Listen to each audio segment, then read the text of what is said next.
When a priest says Mass, he starts with bread and wine. At the consecration, these elements become the body and blood of Christ. This miraculous change is caused by God's divine power, and it's called transubstantiation. In this video, we're focusing on what results from transubstantiation, the real presence of Jesus Christ in the Eucharist, body, blood, soul, and divinity. How is Jesus present? Thomas Aquinas gives a classic answer. But to understand what he says, we need to review the distinction between a substance and its accidents. A substance is what is really there. Think of a dog. That's a substance. Fido is the thing that subsists, the thing that's really there.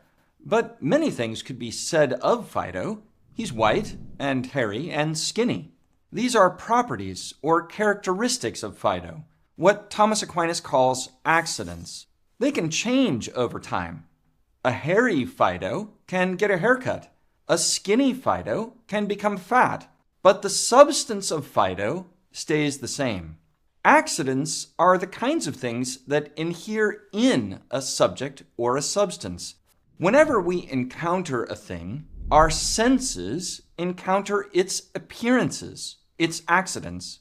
For example, we grasp that the same person is present when an embryo grows to a toddler, a teenager, and eventually becomes an adult. Let's now return to the Eucharist. How can Jesus be present in what looks like bread and wine? Of course, right now, Jesus is in heaven at the right hand of the Father in his human body. That human body of Jesus doesn't move or change when we celebrate the Eucharist. Rather, the Catholic understanding is that the substance of the bread is miraculously changed into the substance of the body of Christ. But, and this is the key point, the accidents or appearances of bread do not change. They remain just what they were before. So, transubstantiation, this change of the bread into the body of Christ, is miraculous in two ways.